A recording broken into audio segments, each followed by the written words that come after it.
Supreme court জানে রোপা রুলের কবে থেকে কোন পর্যন্ত দিয়ে দিতে হবে। তারা ক্লারিফিকেশন চাইতে গেছে সুপ্রিম কোর্টে। যাক, সুপ্রিম কোর্টে তো বসে থাকতে হবে গিয়ে। 14ই জুলাই খুলবে, হাত গুটিয়ে যদি বসে থাকে না, নবান্নের মালকিনের কিছু হবে না। ট্রাইব্যুনালের রায়টা পড়ুক, পরিষ্কার পেয়ে যাবে কিভাবে দিয়ে দিতে হবে। রোপাতে কিভাবে লেখা আছে সেটা জানেন। আমরা বছরে দুটো নির্দিষ্ট নিয়মে দিয়ে পাই না, সেই নিয়েই মামলা ছিল। সেই মামলায় ট্রাইব্যুনাল, হাইকোর্ট, এমনকি দেশের সর্বোচ্চ আদালত এই মান্যতা দিয়ে। হ্যাঁ দেখো ব্যাপারটা কি, আমরাও আজকে পেপারে দেখলাম, কালকেও টিভি মিডিয়াতে লক্ষ্য করেছি। তবে 6 সপ্তাহের মধ্যে ডিএটা মিটিয়ে দেওয়ার কথা বলেছে 25%। 6 সপ্তাহ হয়নি, তবে 4 সপ্তাহের মধ্যে সরকার কি সিদ্ধান্ত নিতে চলেছে সেটা সুপ্রিম কোর্টে জানাতে বলেছিল। তার আগে গতকাল থেকেই আমরা এই আওয়াজটা শুনতে পেলাম যে একটা ক্লারিফিকেশন চেয়েছে সরকার সুপ্রিম কোর্টের কাছে, যে কিভাবে ডিএটা মিটিয়ে দেবে। এখন সুপ্রিম কোর্ট আগামী 14ই জুলাই খুলবে, অর্থাৎ 13ই জুলাই 2025 পর্যন্ত সুপ্রিম কোর্ট বন্ধ। রাজ্য সরকারের জন্য এবং ডিএ মামলার জন্য কোনো বিশেষ বেঞ্চ করে এই যে ক্লারিফিকেশন চেয়েছে সেটা সুপ্রিম কোর্ট রাজ্যকে বলে দেবে। সেটা যদি রাজ্য আশা করে থাকে তাহলে এটা আমাদের দুর্ভাগ্য বলবো। এখন প্রশ্ন হলো, কেন সুপ্রিম কোর্টে ক্লারিফিকেশন চাইছে? সুপ্রিম কোর্টের তো ক্লারিফিকেশন চাওয়ার কথা না। সুপ্রিম কোর্ট তো ট্রাইব্যুনাল এবং হাইকোর্টের যে রায়গুলোর নির্দেশ মতো সরকারকে 25% ডিএ মিটিয়ে দিতে বলেছে। ডিএটা কিভাবে দেওয়া হবে সেটা তো ট্রাইব্যুনাল, মাননীয় রঞ্জিত কুমার বাগ এবং সুবেশ দাস মহাশয়ের যে ডিভিশন বেঞ্চ রাজ্য ট্রাইব্যুনাল 26শে জুলাই 2019 যে রায় দিয়েছেন সেখানেই তো বলেছে যে আদালত রাজ্যকে নির্দেশ দিচ্ছে যে রোপা রুল অনুযায়ী, জিনিসটা বুঝতে হবে, রোপা রুল অনুযায়ী মুদ্রাস্ফীতির সমানে এআইসিপিআই মেনে বছরে 2 কিস্তি দিয়ে রাজ্যকে মিটিয়ে দিতে হবে এবং তার 6ষ্ঠ বেতন কমিশন প্রকাশ হওয়ার আগে বা 6 মাসের মধ্যে। অর্থাৎ যে 6ষ্ঠ, অনেকে বলে 6ষ্ঠ বেতন কমিশন এর মধ্যে এফেক্ট হবে কিনা, না, 6ষ্ঠ বেতন কমিশন তখনও প্রকাশিত হয়নি, অতএব 6ষ্ঠ বেতন কমিশন আসবে না। অর্থাৎ 3 মাসের মধ্যে সরকারকে নোটিফিকেশন জারি করতে হবে এবং 6 মাসের মধ্যে বা বেতন কমিশন, 6ষ্ঠ বেতন কমিশন লাগু হওয়ার আগে মিটিয়ে দিতে হবে। কি বলেছে? রোপা রুল অনুযায়ী। রোপা রুলটা কারা তৈরি করেছে? Government of West Bengal. কি বলেছে? বলেছে রোপা রুলে বলা ছিল যে 1/6 থেকে 31/3/2008 পর্যন্ত কোনো ডিএ দেওয়া হবে না। আমরা সেটা ক্লেম করিনি। 1/4/2008 থেকে 31/3/2009 পর্যন্ত 4 কিস্তি ডিএ বা 12%, যেটা 3 বছর ধরে রাজ্য সরকার মিটিয়ে দেবে, সেটাও আমরা মান্যতা দিয়েছি। 12 পরে 4, 12 আর 4 16%। এই 16% ডিএ পরবর্তী যে ডিএগুলো হবে সেগুলো all India consumer price index অনুসারে, অর্থাৎ মুদ্রাস্ফীতির সমানে রাজ্যকে মিটিয়ে দিতে বলেছে। তা রাজ্য জানে না? ট্রাইব্যুনালের রায় দেয়নি, চিফ সেক্রেটারিকে মানে ট্রাইব্যুনাল থেকেও পাঠানো হয়েছে। আমরা চিফ সেক্রেটারি এবং ফিনান্স সেক্রেটারিকে গিয়ে জমা দিয়ে এসেছি এবং আমরা বলেছি যে রাজ্য সরকার আমাদেরকে ডাকুক, আমরা বুঝিয়ে দেব। রাজ্য যদি না বুঝতে পারে আমরা বুঝিয়ে দেব কিভাবে ডিএটা দিতে হবে এবং যাতে রাজ্যের সুবিধাও হয় সেই বার্তাও আমরা বলে আসব। আমাদের কোনো পাত্তাই দেয়নি। এখন সুপ্রিম কোর্টে গেছে। সুপ্রিম কোর্ট জানে নাকি? সুপ্রিম কোর্ট জানে রোপা রুলের কবে থেকে কোন পর্যন্ত দিয়ে দিতে হবে? তারা ক্লারিফিকেশন চাইতে গেছে সুপ্রিম কোর্টে। যাক, সুপ্রিম কোর্টে তো বসে থাকতে হবে গিয়ে। 14ই জুলাই খুলবে, হাত গুটিয়ে যদি বসে থাকে না, নবান্নের মালকিনের কিছু হবে না। সেখানে দুজন হাইলি অফিসার আছে, আমি আর নাম করতে চাই না। বহু নিদর্শন আছে যে সুপ্রিম কোর্টের নির্দেশ যদি কার্যকর না করে কোনো রাজ্যের হাইলি অফিসিয়াল, কি হয়েছে সেটা নবান্নও জানে। হাত গুটিয়ে বসে থাকুক, আমরা ছেড়ে দেব না। আমাদের শ্রম হবে, শ্রম যাবে, পরিশ্রম যাবে, আমাদের অর্থ অনেক খরচ হবে, কিন্তু আমরা আগেও বলেছি, এবারও বলছি, শেষ দেখে ছাড়ব। ক্লারিফিকেশন চাইছে, সুপ্রিম কোর্টে গেছে। যদি এটা সত্যি হয় তো বুদ্ধি লোপ পেয়েছে বলবো। স্যাটের রায়টা খুলে দেখুক, পরিষ্কার বলে দিয়েছে মাননীয় বিচারপতি রঞ্জিত কুমার বাগ, মাননীয় বিচারপতি সুবেশ দাস মহাশয়, কিভাবে ডিএটা দিতে হবে। এবং এও বলেছে যারা ইন সার্ভিসে আছে তাদেরকে সরকার মনে করলে ক্যাশে দিতে পারে, সরকার মনে করলে প্রভিডেন্ট ফান্ডে ঢুকিয়ে দিতে পারে, যারা অবসর নিয়েছে তাদের ক্যাশে দিতে পারে। আমরা সেখানে নিজেরা সিদ্ধান্ত নিয়েছিলাম, সেটা বলার সুযোগ পাইনি। আমরা বলেছিলাম না, ক্যাশে দেওয়ারই দরকার নেই, যারা ইন সার্ভিস প্রভিডেন্ট ফান্ডে দিয়ে দিই। দুটো ক্ষেত্রে কর্মচারীদের সন্তান সন্ততি যদি বিয়ে শাদী লাগে তখন একটা প্রচুর খরচ, তখন উঠাতে পারবে। আর বলতে নেই, যদি দুরারোগ্য ব্যাধি হয় তারা যাতে উঠাতে পারে। এই দুটো অপশনের কথা আমরা সভা করে, মিটিং করে নিজেদের মধ্যে সিদ্ধান্ত নিয়ে রেখেছিলাম। আর যারা অবসর গ্রহণ করেছে তাদের যে বকেয়াটা হবে 12 মাস 12 দিয়ে ভাগ করে তার এক অংশ প্রত্যেক মাসে, পেনশন প্লাস এই যে বকেয়ার একটা অংশ 12 মাসে শেষ হয়ে যেত। সরকারের কোনো মানে খুব একটা আর্থিক যে জটিলতা সৃষ্টি হতো না। কোমর ভেঙে যেত তো সরকারের। এখন তো বলছে কোমর, অর্থাৎ দিতেই যাতে না হয়, সরকারের যাতে দিতেই না হয়। তারা আমাদের এই টাকাগুলো চুরি করে তারা খেলা মেলা সব করবে। 13,000 কোটি টাকা 5 বছরে মেরেছে আমাদের বেতন পেনশনের টাকা। 13,000 কোটি টাকা, কোনো চ্যালেঞ্জ হয়নি। এটা স্যাটের মধ্যে, স্যাটে আমরা দিয়েছি বাজেট প্রিভিউ বার করে ফিনান্সের।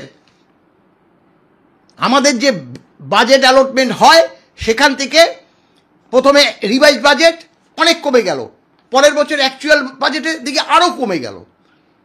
বেশি করে সরকারি কর্মচারী পেনশনার দেখায়, দেখিয়ে তারপরে সেই টাকাগুলো মেরে দেয়। সেই টাকা দিয়ে খেলামেলা ক্লাবগুলোকে দান করে। আজকে জিনিসপত্রের দিনের পর দিন মানে বেড়ে যাচ্ছে। আজকে অবসরপ্রাপ্ত কর্মচারীরা কত আশার মধ্যে আছে যে তারা 2 দিন বাদেই 25% পাবে। এখন এইসব করে তাদের মনোবলকে আরও ধাক্কা দিচ্ছে। সরকারের এটা উচিত, আমাদেরকে ডাকুক। আমরা বারবার বলেছি ট্রাইব্যুনালের রায়টা পড়ুক, পরিষ্কার পেয়ে যাবে কিভাবে ডিএ দিতে হবে। রোপাতে কিভাবে লেখা আছে সেটা জানে না। অবশ্য বামফ্রন্ট সরকারের আমলে তো রোপা, এরা তো কিছুই জানে না কোনখান থেকে ডিএ দিতে হবে, কোন পর্যন্ত ডিএ দিতে হবে। কিন্তু একেবারেই রাজ্যের পক্ষ থেকে সেই অর্ডারটা খতিয়ে দেখার পর রাজ্য সরকার মনে করেছেন যে তার কয়েকটি ধারার ক্ষেত্রে আরো বিশদে ব্যাখ্যা হলে সুপ্রিম কোর্টের যে নির্দেশ সেটা পালন করা অনেকটা সুবিধা হবে। এরপরও ব্যাখ্যা কি ব্যাখ্যা? সুপ্রিম কোর্ট কি ব্যাখ্যা দেবে? সুপ্রিম কোর্ট তো পরিষ্কার বলে দিয়েছে। আমরা ট্রাইব্যুনাল এবং হাইকোর্টের রায়গুলো পুঙ্খানুপুঙ্খভাবে পড়েছি, সেখানে পরিষ্কার বলা আছে আইন অনুযায়ী সরকারি কর্মচারীদের এআইসিপিআই মেনে বছরে 2 কিস্তি দিয়ে দিতে হবে। সেই নির্দেশ কার্যকর করতে হবে। 50% মহার্ঘ ভাতা আগে দিতে হবে। তারপরে আপনাদের যে বক্তব্য সেই বক্তব্য শুনব। তারা বক্তব্যকে ওখানে কি দিয়েছে? মূল বক্তব্য যে 4 আগস্ট যেটা শুনানি হবে, ফান্ডামেন্টাল রাইট না এনফোর্সেবল রাইট, এই দুটো রায়ের মধ্যে কন্ট্রোভার্সি হয়েছে। ফান্ডামেন্টাল বলছে মৌলিক অধিকার না, সেটা সুপ্রিম কোর্ট বুঝবে ডিএ মৌলিক অধিকার নয় কিনা, কিন্তু DA is the legal enforceable right, তাতেই all India consumer price index অনুসারে ডিএ দিতে হবে, যেটা কেন্দ্রীয় সরকার দেয়, যেটা বিহার, উড়িষ্যা, আসাম, মধ্যপ্রদেশ, গালপারে উত্তরপ্রদেশকে, গুজরাটকে তারাও একদম কেন্দ্রীয় হারে মুখ্যমন্ত্রী জানে না তো যে কেন্দ্রের টাকা আছে তাই কেন্দ্র দিতে পারে। আরে বাবা, কেন্দ্রের টাকা আছে বলে দেয় না, এটা জানে না। কেন্দ্রীয় সরকারের লেবার ব্যুরোর আন্ডারে all India consumer price index অনুসারে এটা নির্ধারিত হয়। প্রত্যেকটা রাজ্য সরকার তাদের জিনিসপত্রের যে দাম বৃদ্ধি হয় সেটা সেখানে পাঠাতে হয়, সেই পার্সেন্টেজটা কেন্দ্রীয় সরকার নেয়, নিয়ে এক বছর করে সেটাকে দুটো ভাগ করে 1 জানুয়ারি 1 জুলাই তাদের কর্মচারীদের দেয়। তাদেরকে ফলো করে অন্যান্য স্টেট গভর্নমেন্ট, অন্যান্য সব স্টেট গভর্নমেন্টই, আমাদের রাজ্য সরকারও করে, বিগত বাম সরকার করেছে।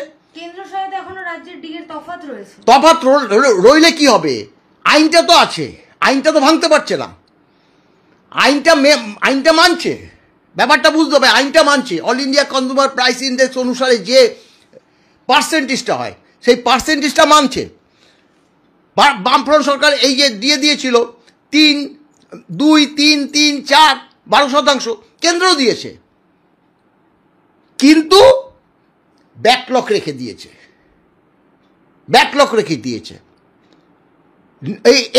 এই যে পার্সেন্টেজটা বামফ্রন্ট সরকার বরাবরই রেখেছে, কিন্তু এই তৃণমূল সরকার এসে তিনি তো বাপরে বাপ, তিনি কেন্দ্রের নির্দেশ মানবে না, তাই ভাবছে যে কেন্দ্র দিচ্ছে আমি সেইভাবে দেব না, তাই 6কে 7, 7কে 6, 8কে 10, 10কে 15 এইভাবে দিচ্ছে, কিন্তু শেষে গিয়ে ওই কেন্দ্রীয় নিয়মে গিয়ে শেষ করতে হচ্ছে। অর্থাৎ এআইসিপিআই মেনে যেমন কেন্দ্র সহ অন্যান্য রাজ্য দেয়, আমাদের রাজ্য দেয়, আমরা বছরে 2টো নির্দিষ্ট নিয়মে ডিএ পাই না, সেই নিয়েই মামলা ছিল। সেই মামলায় ট্রাইব্যুনাল, হাইকোর্ট, এমনকি দেশের সর্বোচ্চ আদালত এই মান্যতা দিয়েছে, ডিএ দিতেই হবে সরকারকে, যতই বাহানা করুক। এতদিন দেরি করেছি, মাননীয় সর্বোচ্চ আদালত 16-17টা হিয়ারিং হয়ে যাবার পরে আমাদের যে পরবর্তী বিচারক মাননীয় সঞ্জয় কারোল মহাশয় এবং সন্দীপ মেহতার বেঞ্চ, আমরা তাদেরকে নমস্কার জানাই, কারণ তারা 2টো হিয়ারিংয়ে 14ই মে একদম সরকারকে একদম ধমকি দিয়ে বলেছিল যে আপনাদের 50% ডিএ দিতে হবে, কিন্তু সেদিনকে মাননীয় অভিষেক মনু সিংভি ছিল না বলে তিনি একদিন পরে 16 তারিখ বলেছে থাকতেই হবে, না থাকলে আপনি আজকে আছেন মানে আরেকজন সরকারি মাননীয় যে অ্যাডভোকেট তাকে বলেছিল আপনি থাকবেন, কিন্তু পরের দিন সেই ধমকি খেয়ে অভিষেক মনু সিংভিও উপস্থিত ছিলেন, এবং তখন সেখানে তো বলেছে 50% দিন, আপনাদের যে বক্তব্য সেটা আমি 4 আগস্ট 2025 শুনব। 50% কথা শুনে বলছে আমাদের মাজা ভেঙে যাবে, আরটু কমান।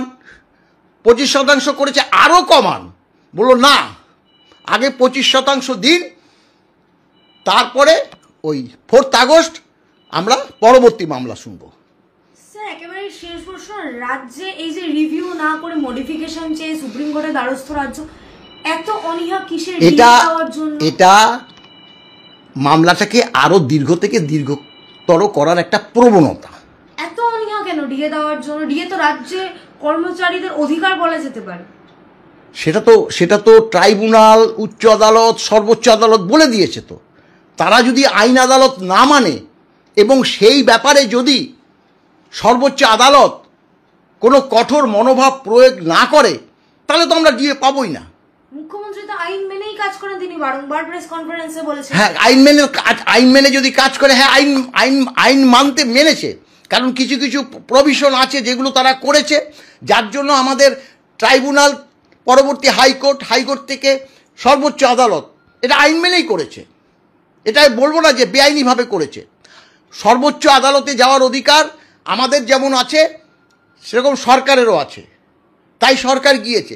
এবং সেখানে ডিলে হওয়াটা যে সর্বক্ষেত্রে যে সরকারের দোষ তা না, বিচার ব্যবস্থারও দোষ, যার জন্য সেখানে 28শে নভেম্বর থেকে 16ই মে 2025 আমরা রায়টা পেলাম। ইন্টারিম রায় হলেও, ইন্টারিম রায় হয়েছে, ভালো হয়েছে। না হলে সম্পূর্ণ রায় দিলে ওটাকে পরের দিনই রিভিউ করতো, মানে সুপ্রিম কোর্ট খোলা অবস্থায় রিভিউ করতে দিতে পারে। আপনারা তো দেখেছেন এই যে স্কুল কমিশনের যে রায়গুলোকে সব রিভিউ করে ডিলে করছে, একদিন পরেই রিভিউ করতে দিত। সেই রিভিউ আমাদের বিচার ব্যবস্থার কারণে আবার হয়তো ওখানে ভোজে থাকতো, কিন্তু ইন্টারিম রায়টা দেওয়ার ফলে সেটা রিভিউ হবে না। আর রিভিউ হবে না বলেই ইন্টারিম যে পিরিয়ডটা 25% যখনই দিয়ে দেবে, তখনই এই যে all India consumer price index অনুসারে রাজ্য যে মেনে নিল, পরবর্তী যে অংশটা রাজ্যকে দিতে হবে।